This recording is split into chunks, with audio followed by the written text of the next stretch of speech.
Welcome to If I Did It, a show where we analyze and solve PR kerfuffles from MMA world, not beyond. Ah, you listen to Andrew, man, fucking trying to fake me out last week. I'm your host, Lexi Alden. Joining me, not as always, but special treat, John Nash and Eugene S. Robinson from Aussie.com, and author of Fight Everything You Ever Want to Know About Ass Kicking. We're afraid you get your ass kicked for asking. Nice. Now, Eugene, Sir. you're the UFC. Your PR plan to support Francis Ngannou backfired live and in public, if you will, with Stipe Miocic retaining his heavyweight belt and refusing to allow your president, Dana White, to perform the belt wrapping ceremony. What PR moves do you make in wake of this disaster? So let's see. Let me get the premise right. You started out by saying you are the UFC. Is that right? Correct. Okay. So if I am the UFC, that means I am Ari Emanuel. That means I am WME, William Morris Endeavor. That means I am everybody with a position of power in billions of dollars who's not the bald one. Right? Correct. I tell the bald one, you see what you did? You see what you fucking did? You're either crazy or stupid. I'm not sure which one, possibly both. So from now on, all I want you to do is stand up there and talk, monkey, talk. I don't want you scuttling shit. I don't want you in charge of employee relations. In fact, I want you to hire a fighter development guy. In the film industry, we call this A&D, artist and development, or A&R. A&R goes out and finds new fighters. We'll get two of these positions, artist repertoire. And you just stand up there and talk about the fights. That's it. Don't talk about guys who aren't fighting. Don't talk about guys who are fighting. Just talk about the fights. Do what Rogan does, because we're about to lose him, but we can't have this.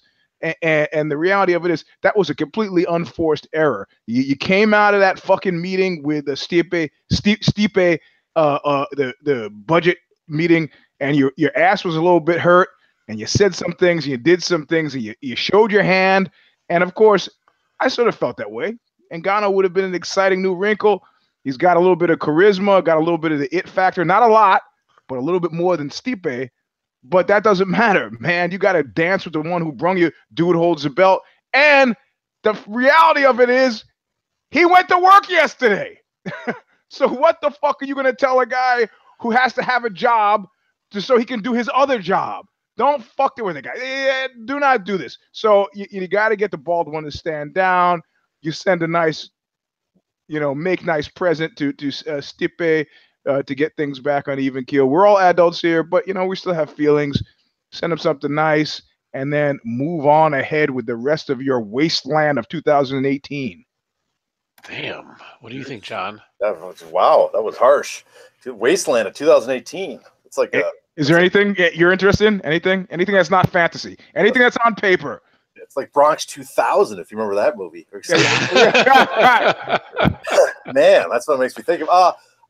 Well, the UFC is kind of lucky in the sense that Stipe Miocic is not that popular.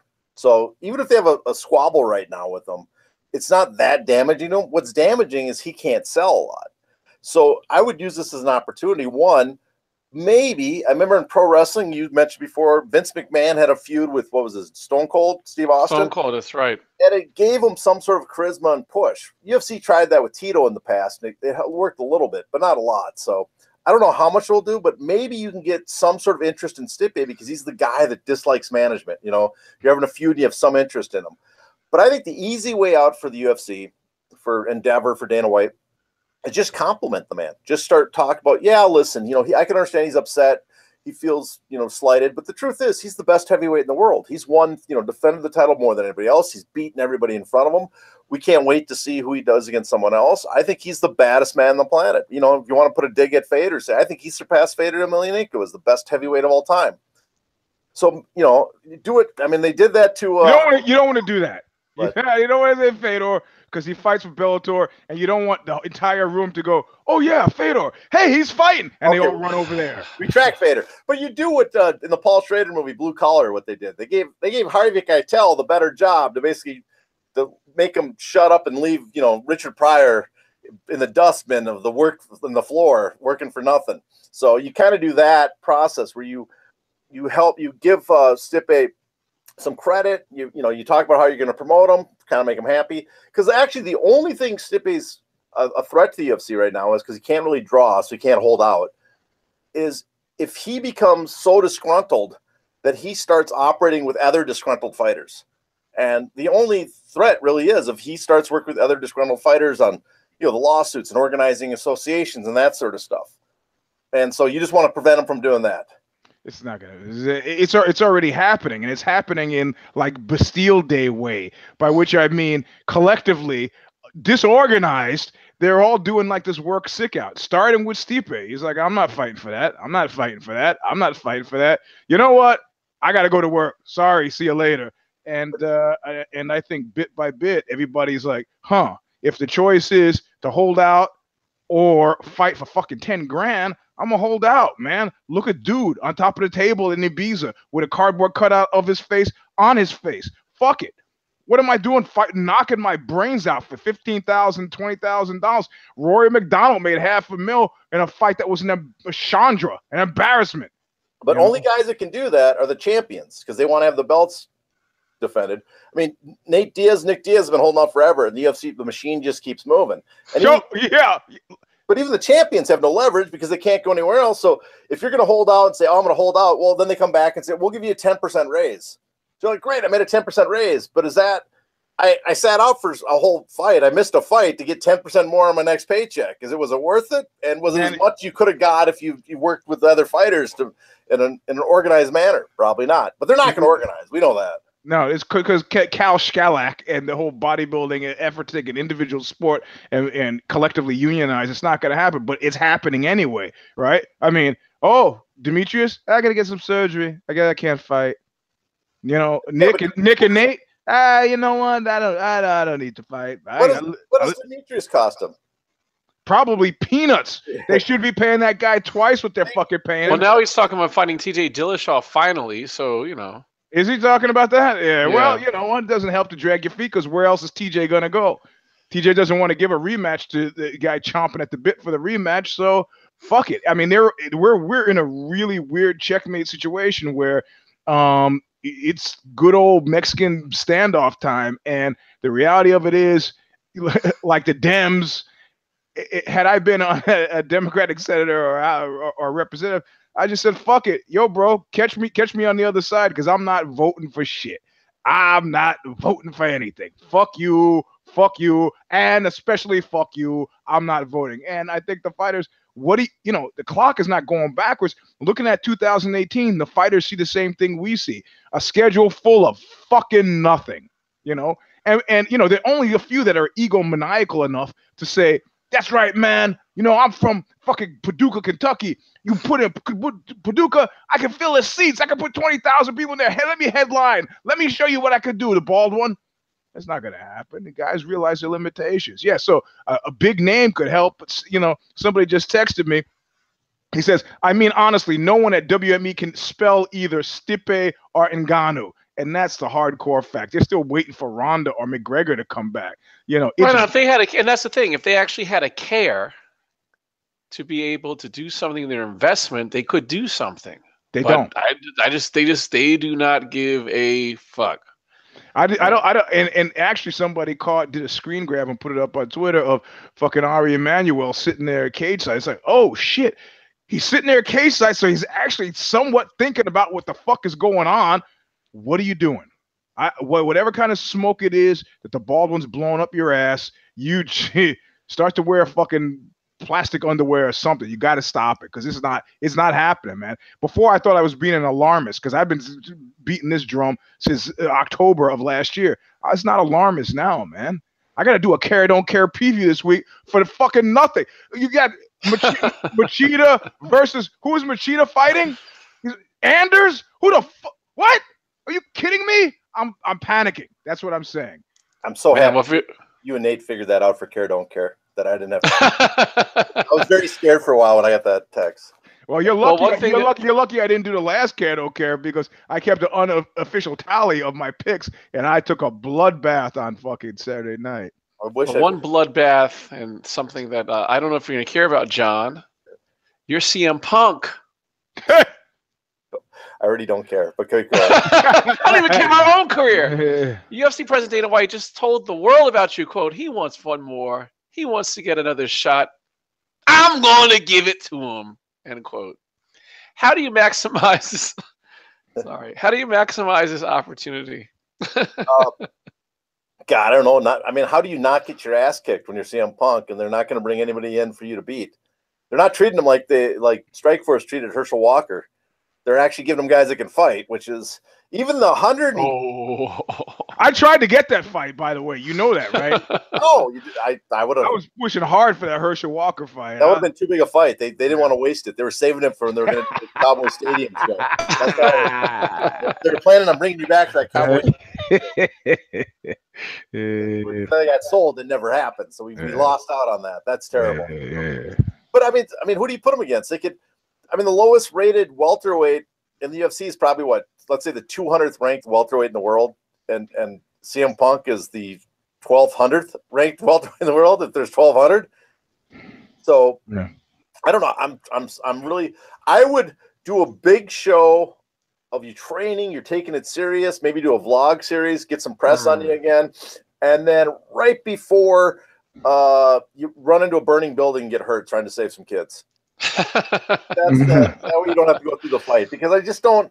They don't have. Who do they? Maybe a lightweight would be willing to move up. That's terrible. But who do they have to put them against? I think the best bet is to. Oh, man, I don't know. So again, if you're CM Punk, you just build it up, though. You do take advantage of the opportunity, though, to at least build something up in the press. Yeah, you bring it up. If they had a guy like Matt Lawler still around that was lighter, that wanted to be into pro wrestling, you could probably talk to another opponent that wanted to get into pro wrestling. Hey, we're going to do this. Not that's going to be fixed, but the whole buildup is going to be pro wrestling, me and you. And that way you can draw attention, and you both could, CM Punk had an avenue. You go back to pro wrestling when he's done if you want to do, because he got everybody interested again. This guy has a great showpiece for his pro wrestling smack talk, his abilities on the mic. And then when he got on it, if the guy had any sort of, too bad Sakuraba wasn't around still. That's the fight. Get Sakuraba to come back. What? I'm fucking in a room with crazy people. What the hell are you talking about? What? Look. So what would you do then, Eugene? Look, CM Punk is like growth hormone. All during the 80s and 90s, I heard guys swear about how great growth hormone is. And yet nobody seemed to notice that Andre the Giant, a man who had excessive growth hormone, wasn't that fucking strong, okay? He was big and he wasn't that strong.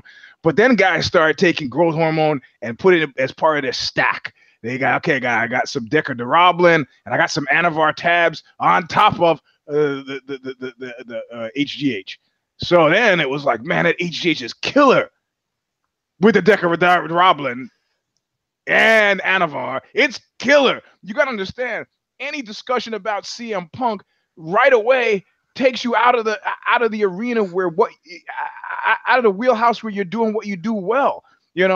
One person owns spectacle in MMA, all right? It's maybe the cats in Poland with KSW, where the guys come into the cage dressed as 1940s gangsters. It's maybe Scott Coker a little bit with Bellator, where they still come. They got flame throwers and the gangway walking in, not walking in through the vomitorium, which is what they call an entryway from the stadium. So CM Punk is cartoon, man. And it's a cartoon that works well if you've got a real fight, but you can't be talking about that shit in the absence of anything else. Not at all. It's like some guy, some blowhard at a bar telling you when he finds out that you're in the MMA, how he took karate in junior high school. It doesn't make any sense. It's not, yeah, we're going to leech people away from WWE. No, you're not a threat to WWE. You're not a threat to anybody now. Nobody is threatened by you. And you got this bill coming due with the fucking TV rights, which you don't have yet. Paper tiger, man. Paper tiger. There's nothing. The CM Punk thing is farts in the wind. Farts in the wind, I say. So if you're a CM Punk, you just whiffle away as a fart in the wind. What do you do? If you're CM Punk, you got plenty of money. You know what are your options? You don't do the fight. Man? You just what do you do? Nah, if I'm CM Punk, I take whatever they give me and glad to be taking what they're giving me. I mean, what you gotta understand. I don't imagine a guy like that's fighting for the fucking money, even though he'll take it. I think he's just you get bored, man. What are you gonna do? I mean, this is the thing. I'm not retiring at 40 or 45 or 46 or 47, 48, 49 or 50, 51, 52, 53, 54, 55. I'm not, but I could be gainfully engaged, employed in activities, and I could want to add an addition to the house. I want to do some yard work, bug my kids and hang around. I got lots of stuff I want to do. Not these guys, because they can pay people to do all those other things. And so they're just sitting around waiting for what? How about you fight Joe Rogan or Jean-Claude Van Damme or Steven Seagal, CM? Do you have any sense of how much cash Joe Rogan has? I just saw him at the Masonic. Tickets were $100 minimum. Minimum $100. Of course, I got mine for free. So, but and the place was sold out. And he had done like 6 shows. So and this is like on the same weekend where he might be doing a UFC. Fuck it. I mean, the guy is doing all right. He's doing all right. So fighting, why he's not bored. I'll write some jokes, hang out with my kids, smoke some weed and hang out with Eddie Bravo. He's got plenty of things to do. But some of these guys, they don't. And so I had an idea. I just had an idea. Because I think CM Punk brings an audience. The pay-per-view for Overeem versus Stipe did pretty good, and a lot of people thought CM Punk brought a big portion of that. Go to a fight gym and tell them you want them to give you a fighter who's going to not try his hardest against them. Let them look good. And you will be on one of their main fighters' pay-per-view events. It's a quid pro quo. And to make him look good. Yeah, to say, listen, I'm helping. If you went to Jackson or you went to there you go. You went to AKA and you told them, hey, I'll be at Cormier's next pay-per-view event. You give me one of the other guys, and just tell them, just take it easy. Let me look good for a minute, and then that's it. Man, so that sounds quite fiendish, John. Like it's worthy, almost of a member of your Legion of Doom. Well, yeah, good. That was a good segue, actually. So I was gonna stomp all over it. I'm not finished with your devotion to this prospect, the notion of CM Punk still being around, but I figured you got. I don't know. It's a slow news week, man. Yeah. CM Punk shouldn't be around. Anyways, so for those who don't know, my Legion of Doom, in the old Challenge of the Super Friends, their arch villains, Lex Luthor, Riddler, Gorilla Grodd, Sinestro. They assembled the most powerful and sinister group in the world has ever seen. Okay, so my Legion of Doom is a group of real-world MMA supervillains. Those people so outrageously diabolical that they could have stepped off the pages of Marvel or DC Comics. So, gotta remember, I was having trouble coming up with a name, and then I saw Daniel Cormier's comment on John Jones passing a lie detector test, where he said Ted Bundy also passed. Which is true. Ted Bundy did pass a lie detector test. But I started thinking, was Cormier trying to send us a message, not just about how the test doesn't mean anything, but also about Jones, that he may have something else in common with one of the most notorious serial killers in history? So I started looking at all the cities Jones has fought at during his UFC career.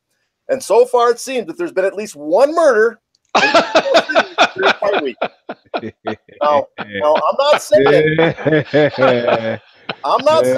John Jones is a serial killer. But what I am saying is that if he is, he's a member of the Legion of Doom. Well, hold on. He also said, as part of the rest of that quote, he said that Bundy then went ahead and killed the polygraph guy, which I don't believe is actually true. That's not true. But you had to throw us off, I guess. He got one part on Cormier. Don't step on my Legion of Doom. Sir, no, I don't want to step in it, but it's a compelling argument, No, I mean, if you look at a city like New York City, which like 8 years ago had 2,500 some odd people murdered, and this year, 2017, only had like 250 people murdered. All of a sudden, a city of 12 million people with 250 people murdered, you can start to focus a little bit, just a little bit. I also think we should do that with Rory McDonald, because I swear to God, I bet you there's a string of unsolved murders every time he appears in a town. You know, I know you guys are trained martial arts, maybe, and you know, there's like one guy that you like say. I've made mental notes of people who I train with and go, not at all surprised to pick up the newspaper and see that guy on the cover. It's just follow him. It's just a matter of fucking time, bro. I know this beyond the shadow of a doubt. And so far, that's happened to me just one time. One guy who I knew, I said, it's just a matter of time, picked up the newspaper, and there he was. Well, it's not that outrageous, because some people suspect British boxer Freddie Mills was Jack the Stripper. So, it's not unheard of for a combat sports guy to potentially be a serial killer. Yeah. So one thing that is not out the question too is who's in the Lost Battalion. Eugene. Oh, this is I can't even. We don't even have enough time on the show at this point. At this point in time, let's go down the list. Right? How about Gleason Tebow, who was knocked out in 57 fucking seconds, calling out Kevin Lee? Fucking bro, what fucking planet are you? What's happening to you? What you kid? You're still addled from the shot. Or how about wme-endeavor, who's saying, well, it was a really out of the not rivulet even the mighty rushing wave of excuses that have come post the fight with Rosa Namajunas. She said she's gone on to say the most recent one is, well, I lost 15 pounds in 14 days. It was that's why my legs my legs were shaking. Anybody could see that. No, I saw your legs in the air after you got knocked the fuck out. I didn't see them shaking before then, but okay, I'll buy it. And this last fight, listen, Barroso had one job and one job only, and that was to breathe some life into, for whatever reason, some sort of deal that he made with Maddie Serra somehow to keep fucking John Vellante solvent. Why? I don't fucking know. Maybe to keep the seat warm until Mist Master Chris Weidman comes back to reality. I don't know what the fuck it is, but that's the kind of fight that makes me want to do what Elvis did when he saw Robert Goulet on the TV, and that's shoot the fucking TV. That was terrible, terrible, terrible fighting. I mean, I physically felt bad. Damn. Watching that fight. So, but that's not a question. John Vellante, of course, has been in the Lost Battalion for a long time. It's got to be his proximity to the Mistmaster. I don't really know what to tell you. So let's see. So we got Gleason. We got John Vellante, who's been there. We got Barroso, who should have stayed there. And I'm putting them both in there because they made me suffer through that. We've got wme-endeavor and who else do I have? Oh, I'm sorry. Did I mention Rampage? Okay. Oh, man. He hasn't said anything misty, right? Remember that the lack of self-awareness is what qualifies you for the Lost Battalion. So he hasn't said anything misty. But the fact that he hasn't said he's retiring is misty in itself. So, so there you go. That's my list so far. Man. So far. Like I said, I could go on and on and on and on. Thiago Alves, he wants to fight 3 times in 2018. I'm still going to be a fucking champ, period, close quote. Come on. Man. Thanks for joining us. Follow us on Twitter, Eugene S. Robinson, Alexio, Hey Not the Face, Facebook, MMA Pancholas. Please give us a thumbs up, Eugene.